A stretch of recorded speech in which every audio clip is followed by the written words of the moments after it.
Hello বন্ধুরা, এখন আমি সালাকার বলে একটি জিও হটস্টারে ওয়েব সিরিজের রিভিউ করতে চলেছি। আছে টোটাল 5টা এপিসোড। লিড রোলে আছে হলো নবীন কস্তুরিয়া, মৌনি রয়, মুকেশ ঋষি এবং আরও অন্যান্য আর্টিস্টরা দেখবেন এই কাজটার মধ্যে।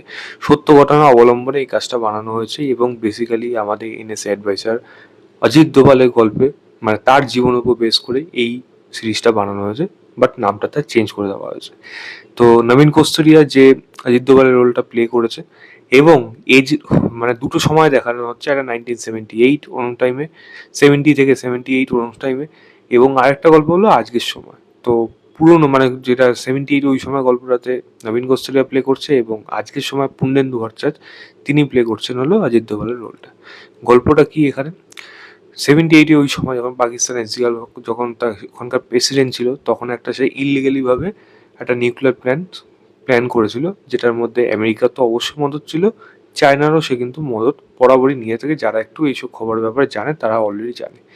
কিন্তু ওই সময় অজিত দোভাল কিভাবে এই জিয়াউল হককে যে এই ইলিগাল যে প্ল্যানটা সেটা কিভাবে ভেস্তে দিয়েছিল, কি কি তাকে প্ল্যান করতে হয়েছিল, কারা কারা তার মধ্যে ইনভলভ ছিল, এবং এই প্ল্যানটা যদি সাকসেস হতো তাহলে কি হতে পারতো, এবং আজকের দিনে দাঁড়িয়ে পাকিস্তান কি ওই প্ল্যানটা নিয়ে এখনো তাদের মধ্যে কি চিন্তা ভাবনা রয়েছে, এবং সেটাকে কিভাবে থামাতে পারবে অজিত দোভাল এখন এসে, এই নিয়ে বাকি গল্প রয়েছে। আমি এর থেকে বেশি বলছি না, আপনারা গিয়ে দেখুন। দেখলে আপনারা বুঝবেন। 5টা এপিসোড, 30 থেকে 35 মিনিট, তো ওই 2.5 ঘন্টা কাছাকাছি লাগবে আপনারা দেখতে। যদি জিজ্ঞেস করেন কেমন হলো, আমি বলবো এটা এনগেজিং শো, প্রচণ্ড এনগেজিং শো। এরকম মেন কথা হলো, খারাপ দিকটা আমি পরে বলছি, এটা একটা ভালো দিক আবার খারাপ দিকও। সিরিজটার মধ্যে মেন জিনিস হলো সিরিজটা কোথাও আপনাকে বোর করবে না, শুরুর থেকে শেষ অবধি পুরোপুরি এনগেজ রাখবে। পারফরমেন্স প্রত্যেকের ভালো, নবীন কস্তুরিয়া হোক বা পূর্ণেন্দু ভট্টাচার্য, অজিত দোভালের রোলটা বেশ ভালোভাবেই পারফর্ম করে গেছে।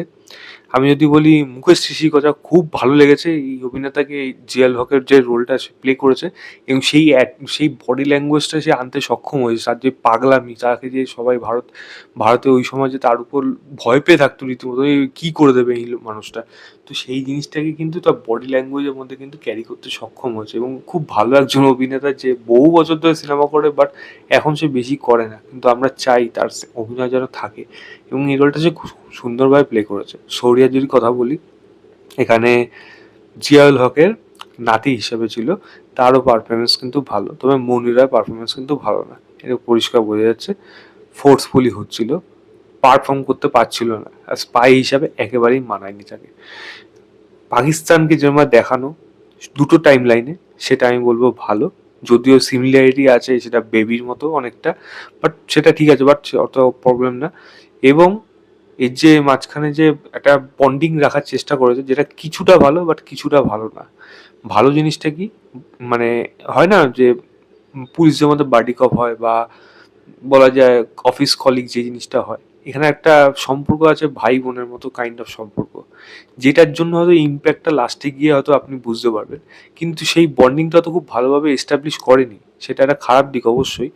বাট সেটা রেখেছে গল্পের মধ্যে, যদিও সেটা হয়তো ফোর্সফুলি রেখেছে, মানে এটা তো ফিকশন হিসাবেই রেখেছে, সেটা আপনার দেখতে মোটামুটি উতরে যাবে।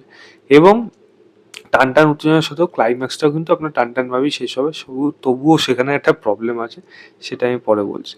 এবং এই যে অজিত দোভালের যে কর্তৃত্ব, তারটা এই স্বল্প সময়ের মধ্যে দেখানো কিন্তু কোনোভাবে সম্ভব না, তবে যেই যেই জায়গাগুলো দেখিয়েছে আপনি কিন্তু এনজয় করবেন, এটুকু বলার আছে। খারাপ জিনিসের প্রধান মেন জিনিসটা হলো, এই সিরিজটা অনেক ছোট। এরকম ধরনের গল্প বলতে গেলে না অনেক টাইম লাগে, ক্যারেক্টারগুলোকে ভালোভাবে এস্টাবলিশ করতে হয়, তাদের ইমোশনাল পার্সোনাল দিকগুলোকে উঠিয়ে আনতে হয়, সেই দিকগুলো না এই গল্পটার মধ্যে নেই, যেটা একটা বড় খারাপ দিক। এবং এই যে নীরজ পান্ডে কাইন্ড অফ যে একটা স্টাইল সিনেমা বানানো, যে ঝাপাঝাপ হয়ে যাবে, এই জিনিসটা হলো এখন সবথেকে প্রবলেমের জায়গায় গিয়ে দাঁড়িয়েছে। স্টোরি বিল্ড আপ নেই। আমাকে বুঝতে হবে there is a different between movie and web series. কোনটা মুভির জন্য সক্ষম, কতটা ওয়েব সিরিজের জন্য কতটা আপনাকে বাড়াতে হবে, সেই জিনিসটা বুঝতে হবে। আপনি 2.5 ঘন্টার একটা ওয়েব সিরিজ বানাচ্ছেন, এটাকে ওয়েব সিরিজ না বানিয়ে আপনি সিনেমা হিসেবেও বানাতে পারতেন, কোনো কিছু ম্যাটার করতো না সেরকম। ওয়েব সিরিজ হলে আপনি ফাস্ট পেসিং করেন, ঠিক আছে, ফাস্ট পেসিংই রাখুন, ভালো কথা, দেখতেও ভালো লাগবে, কিন্তু ইনফরমেশন দিন আরো বেশি। মানে গল্পগুলোকে মানুষগুলোকে মানে রক্ত মাংসের মানুষ হিসেবে আপনি ফিল করবেন, কর্তৃত্বটা আপনার বুকে মানে রোম খাড়া দিয়ে উঠবে এই মানুষটার জন্য। সেই জিনিসগুলো কিন্তু এই কাজটার মধ্যে হয়ে ওঠে না। খুবই তাড়াতাড়ি গল্পটাকে শেষ করে দেয়, কোনো ক্যারেক্টার ভালোভাবে এস্টাবলিশ করে না, যার জন্য ওই যে ইমোশনাল অ্যাঙ্গেল যেটা আমি বললাম, একটা ভাই বোনের মতো সম্পর্ক কাইন্ড অফ এখানে দেখানো হচ্ছে, যেটা কোনোভাবে কিন্তু ইমপ্যাক্ট পড়ছে না। লাস্টের দিকে গিয়ে হয়তো মনে হচ্ছে হয়তো আমি ইমাজিন করে নিলাম এই জিনিসটা এরকম। আপনি ইমাজিন জোর করে করছেন, তারা আপনাকে দেখাতে সক্ষম হচ্ছে না, এটাই হলো খারাপ জিনিস এই কাজটার মধ্যে হয়ে গেছে। আর যেটা বললাম মনিরা পারফরমেন্সও সেরকম ভালো না, এবং যে ক্লাইম্যাক্সে যেটা বললাম ধাপাধাপ হয়ে যাচ্ছে, তো এনগেজ কিন্তু পুরোপুরি করে বেবির মধ্যেও ছিল ব্যাপারটা, কিন্তু বেবির মধ্যে জিনিসটা দেখাতে তার সক্ষম হয়েছিল। মনিরা একটা এসকেপিং সিন আছে, যেটা আপনি অনেক সিনেমাতে দেখেছেন, সেটা আপনি আর্গো হোক বা আমি একটা এক্সাম্পল দিলাম কাইন্ড অফ এগো, ওটা যেভাবে হয়ে গেল ওটা না আরো মানে থ্রিলিং হওয়ার প্রয়োজন ছিল। ওটা জাস্ট মানে খুবই ছেলেখেলার মতো হয়ে গেল, এতটাও ইজি হয় না। আপনাকে ভাবতে হয় যে কোন জায়গাটা আমি অডিয়েন্সের পালস নিয়ে খেলবো, সেটাকে যদি ভালোভাবে লিখতে পারি তাহলে ভালো হবে। তাই আমি যেরকম ক্যারেক্টার ডেভেলপমেন্ট এই সিরিজটার মধ্যে উইক আছে, আমি বলবো স্টোরি বিল্ড আপের মধ্যেও কিন্তু উইক আছে, যেটা একটা এই সিরিজের জন্য বড় রকম খারাপ দিক। ছোটখাটো অন্যান্য দিক আছে, একটা ব্লাস্ট সিন আছে যেগুলো সেরকম পর্যায়ে যায়নি একেবারে, মানে একটা নিউক্লিয়ার ব্লাস্ট হবে, তো সেটা দেখতে খুবই বাজে লেগেছে বলা যায়। বাট ওভারঅল যদি বলি এই কাজটা, হ্যাঁ এই গল্পটা এখানেই শেষ।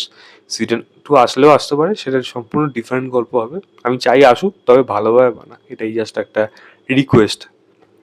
আপনারা গিয়ে দেখুন, আমার মনে হয় না খুব একটা খারাপ লাগবে। একেবারে রদ্দি শো হয়েছে একেবারেই বলা যাবে না। অজিত দোভাল, যার জন্য আমাদের সবার বুকে গর্ব থাকা উচিত, সেই মানুষটার কর্তৃত্ব একবার হলে আপনাকে দেখা উচিত।